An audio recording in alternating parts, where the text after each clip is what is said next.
This is Larry Lawton, and he's an ex-jewel thief. Not thief, I was a robber. Thief sounds like you went in that person's house and robbed it. I just went with a gun right to their face. Larry's a former career criminal, once considered the biggest jewel thief in the United States. In 7 years, I robbed between $15 and $18 million and then served 12 years in federal prison. And today I'm going to break down what's right and wrong in some of Hollywood's great movie heists.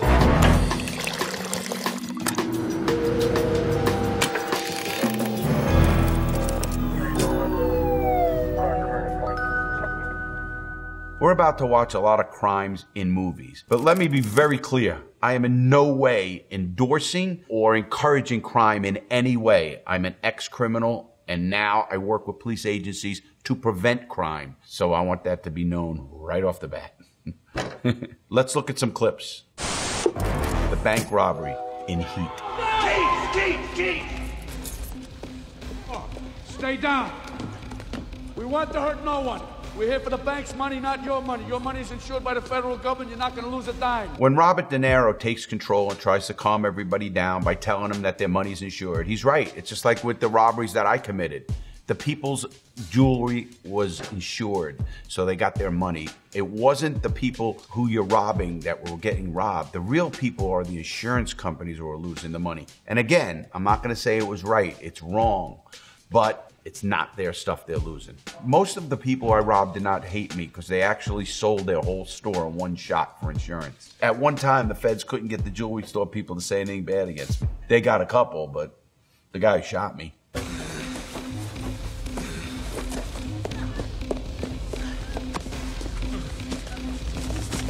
Okay, now the things that stuck out right away on this clip is, how much do you think that money weighs? Cash is king. You'd like to rob cash, but cash is heavy. They're flinging around that cash like it's feathers. That cash is heavy. It's a gram per bill. Each one of those bags is 70 pounds, and they're running through the streets like it's a 10-pound bag. You know, it's totally unrealistic. That's part of that struck out at me right away. Cash is heavy. That's why people can rob a lot more in diamonds. You can get a diamond worth $100,000 that is the size of a penny. You know why cash is king? Because you don't have to deal with a fence. A fence is a middleman. A fence is the guy you take whatever stolen object you have, you get cash from that person for that stolen item, and he then gets rid of it. So you'd have a fence for diamonds, you'd have a fence for VCRs, you can have a fence for clothes. Whatever you steal, you need a fence. Not with cash. Cash is king. Thomas Crown Affair.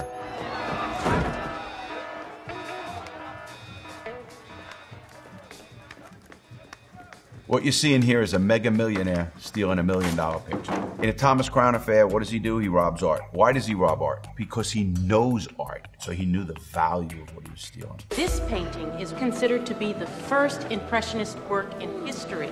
It's worth $100 million. In my own career, I knew about diamonds. Why? Because I went to the GIA Institute under the table to know what I was doing. The GIA Institute is the Gemological Institute of America. They actually show you how to grade diamonds, rate diamonds, actually give them what they call a birth certificate. So understanding what you're robbing is more important than sometimes the robbery itself. Why would I rob something and not know the value of it? Morning, Mr. Crown. Bobby? Back for your haystacks, huh? In the Thomas Crown Affair, he gets very tight with everybody, and that's very common because when I did my robberies, I ended up getting tight with the owner or the salesperson in that jewelry store. They didn't know who I was, but they got tight with me. They started talking about the place, and I would end up even sometimes asking to use the bathroom in the back, and they'd say, sure. Now I'd walk in the back and know everything about the store, where the cameras were. What I don't like about what I'm seeing in this clip is he's robbing for fun. He's getting a thrill. I've known people who are very wealthy who want something, but they don't do it themselves. They hire other people to do it. Are you trying to imply that I had something to do with that painting? Trying. No way. Well, would you go, if you were worth $10 million, would you go rob something? If you got $10 million in your house, what are you going to rob another $1 million for and go to prison? That just doesn't make sense. It's for the thrill. Thrill? Off more. Tommy, that's $100,000 on a goddamn golf swing.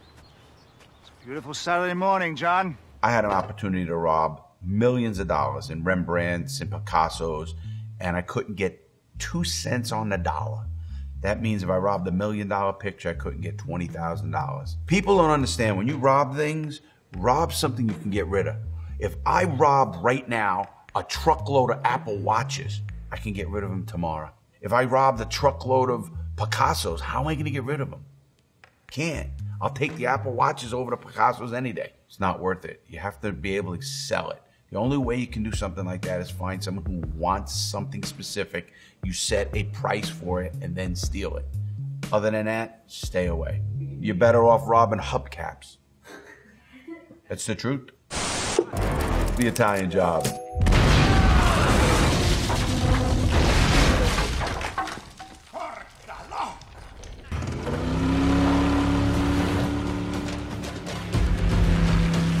Stealing a safe is not unrealistic. In fact, I knew many people who used to take chains and pull ATM machines right out of banks. Take them with a big heavy truck, or even take a bulldozer, rob the bulldozer, and literally take a safe right out, throw it in the back of a 4x4, and they're off and gone. So here's what I love about this scene. Great timing, great misdirection. Misdirection is when you send police or people or whoever it is to another area so you have time to do what you're gonna do in your area. In fact, I use misdirection in some of my robberies. I would actually light Molotov cocktails at the other end of a mall or a town, and cops and everybody's going towards that. And that's misdirection, so I know I have more time in the robbery itself. So that's done very well in this movie with the misdirection when the safe goes through the floor.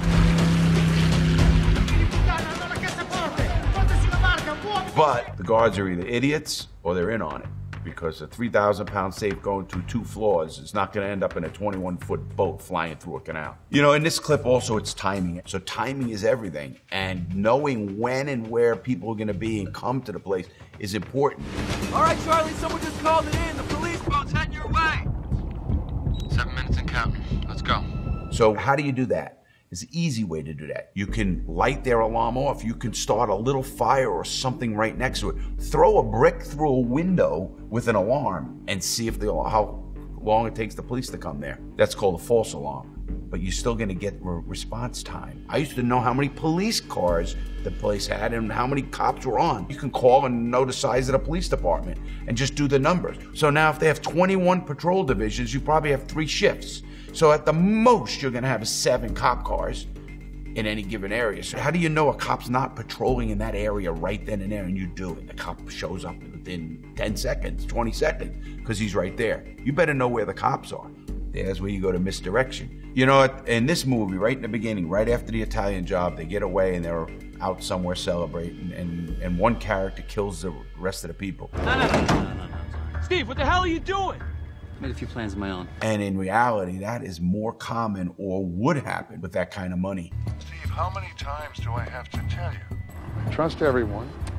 Just don't trust the devil inside them. Great movie, but why don't you just go with these guys in there, knock on the door, get in there somehow. They were in the floor below. They were painting some dynamite on the walls. You can't get into that top floor? Come on, that's a little unrealistic. Listen, I robbed people. I used to rob drug dealers.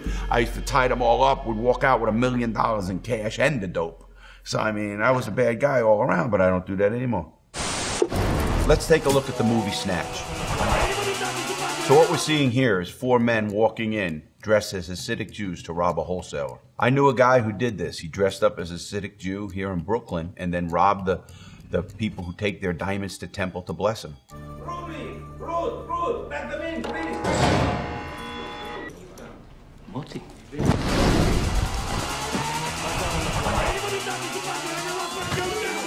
These 4 guys go in through a buzz door. The buzzer doors were good for me, the professional criminal, not for the smash and grab. When I went into a buzz door, I was never surprised after that, because I would end up buzzing the person in and taking them down. You don't want someone just walking in and then walking out. In those buzzers, you also have to buzz out. Once you're in there, you're mine. You can't even run out of the store. It buzzes, it locks. Where is the stone? They're looking for a specific diamond. And if you notice, it's not in the safe. A lot of times a specific diamond or very high-end stuff might be in a false floorboard or a safe that's hidden in a drawer. It does not have to be in the actual safe itself. A lot of times that's the jewelry owners trying to not put all their eggs in one basket. So if that safe did get robbed, maybe that higher end stuff doesn't get robbed. Because a lot of people don't know that. But when you case a store, you'll figure that out. This clip was actually very realistic. There's not much wrong except they would have all carried their own gun. I didn't see why they were all 4 guns on one guy. That made no sense. They're walking in as it is. So if one guy goes off and hits a buzzer, they're gonna pat him down anyway. What I don't like about what I'm seeing in this clip is how they used violence. In all of my robberies, I've never used violence. Didn't need to. In robberies, you don't need to use violence. You need intimidation. And it's wrong. I want to emphasize that. I didn't hurt anybody in a robbery, but I scared people, and that's wrong. So I scarred them sometimes for life, which is wrong, but I never had to physically hurt somebody, ever, in a robbery. Ocean's 11. So there's a couple of things this movie does really well. Casing the joint and getting inside information. First task, reconnaissance. I want to know everything that's going on in all 3 casinos, from the rotation of the dealers to the path of every cash card. I want to know everything about every guard, every watcher, anyone with a security pass. Casing the joint is when you take the whole entire theft you're gonna do and get every detail. When you know that the sun comes up and there's glare on the window at a specific time, when you know when the mailman comes by, when the most people are gonna be in the place, what time they open, where they park their cars. When I was casing jewelry stores, I would know what time the sun come up so I'd get the maximum glare so nobody can look in. Casing a joint encompasses total control of the robbery. And you can see in this clip, they're doing exactly that. You can see they have inside information. They have a dealer who knows the ins and outs of that casino and is watching at all times. When you get inside information, you might have to do it a couple of ways. In the clip you're looking at, the girl got money. Thanks, Arme. I'll have this back in an hour. But in reality, it would be blackmail. And that's what usually gets people. When you blackmail somebody, it's not just about getting the dirt on them. It's getting dirt that's gonna hurt somebody. And that's what's important, because money will get somebody motivated only so much, but blackmail will keep them quiet forever. In reality, if a reward came out, a person who just did something for X amount of dollars can get more money by telling everybody what really happened. But if the person was blackmailed, you got them forever. And it could be really something as small as gambling, or it could be something sexual. But once you have them over blackmail, it's more powerful than money. In the Ocean's 11 movies, all of them, the Ocean movies, there's just too many people involved. You'd need at least a dozen guys doing a combination of cons. When you have 12 people who directly know about what's going on, there's gonna be a snitch somewhere, and they're gonna get the reward also. So even on a mega money, if you have $40, $50 million and you split it up 12 ways, and they come up with a $5 million reward, you can get more money by snitching. And the snitches, somebody's gonna snitch somewhere along the line, or somebody was in bed with their wife and they told him what's going on and the wife doesn't like him anymore. When I was in robbing, nobody knew who my fence was. And that's important, I did that on purpose, so if anything happened, nobody can get to the next person. Even my own crew didn't know what I was doing as far as where the money was coming from or how we were getting rid of the diamonds. And that's important. In this clip here, everybody knows everything, and that wouldn't happen in real life. Never. The less people that know, the better. And that's how robbery should go. You know, have I ever thought about robbing casinos? I think I thought about robbing everything. If you did anything in this movie, you'd cut down the amount of people and you might get into the cages. But if you ever notice any casino where the cages are, they're in the center of the casino, away from any exits. So there's no way you can get into them. Believe me, I looked. Let's take a look at a robbery gone wrong in Hell or High Water. There's no money in the drawers yet. It's in the safe, and I ain't got the code. Prove it. What you're looking at in this clip is 2 brothers who rob a bank in a rural town early in the morning. All you're guilty of right now is being stupid. Just leave, and that's all it'll be. Tell me I'm stupid again. The woman is actually giving him some gruff back, and you would see that. People react to robberies in different ways. Some people cry, some people laugh, some people curse you out, some people stay silent. You have all different reactions. You see these guys use gloves. I used gloves, or you can also use crazy glue and literally cover your fingertips in crazy glue, and then you don't have any gloves, and you won't get prints out either. Also, they didn't cover their eyes. If you ever notice somebody who really robs something, if they put pantyhose over their head, it disfigures their whole entire face, and you could still see, but you couldn't describe a person's eyes. If you left your eyes open, a person will look right at your eyes, and they'll recognize those eyes again. And it's a quick disguise.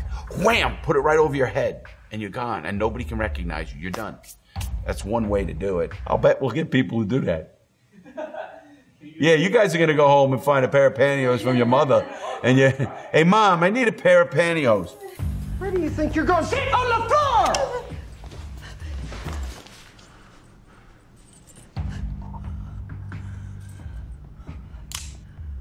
You had one guy who was a little out of control, but that's actually what made the robbery work, because unpredictability. If a person doesn't know what you're gonna do, they're gonna give you whatever you need to get out of there. And that's the smart way to do it anyway if you're getting robbed. Don't get hurt. There's no money in the drawers yet. It's in the safe and I ain't got the code. They should have cased it. They should have known about the safe and who can get into the safe and at what time you can get into the safe. Also, most safes have time locks. They can only be open at a certain time. And that's very common. Damn it! Y'all are new at this, I'm guessing. Obviously, there's a couple of things banks do, from die packs to GPSs in the money, and they'll give a certain pack of money that has a die pack, and once it leaves the store, it blows, and all that money is done. People in banks are trained to do exactly what they're told and give away the money because it's all insured. Also in banks, if you ever notice, when you go into your next bank, look at the door. There's actually a height marker in every bank right at the door. So when you walk out, you'll see it, and they can tell you how tall you are. Most people who rob banks don't rob one bank. They do a lot more. Obviously, with the bank, it's the FBI, so you will eventually get caught. I always say the best of the best, the FBI. In the FBI, they got all the money in the world and all the time in the world. You will get caught.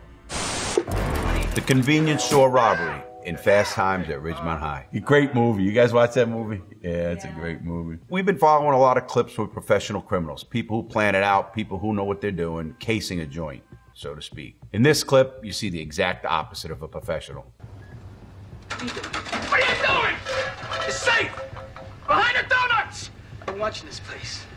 I know what I'm doing. The manager or that store clerk would never have access to a safe. And the safe wouldn't be there right behind the hostesses on the counter as well.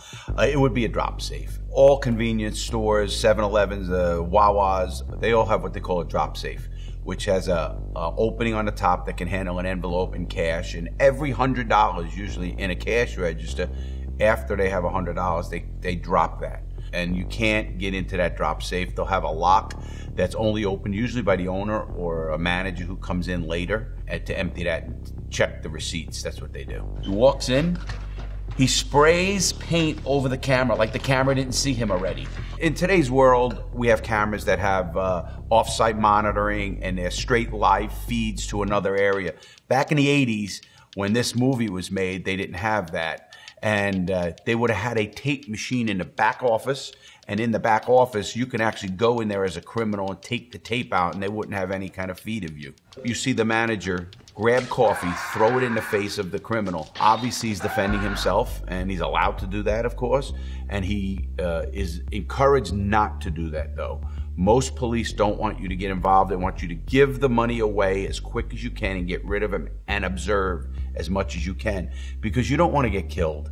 Nobody wants to get hurt. The first action of everybody involved should be safety.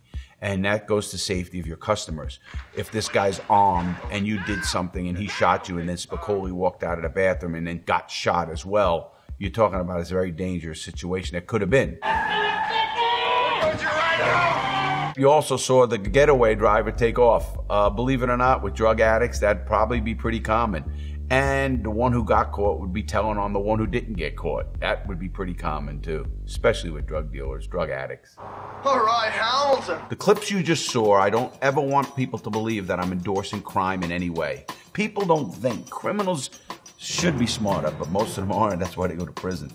And in my case, the FBI was very good.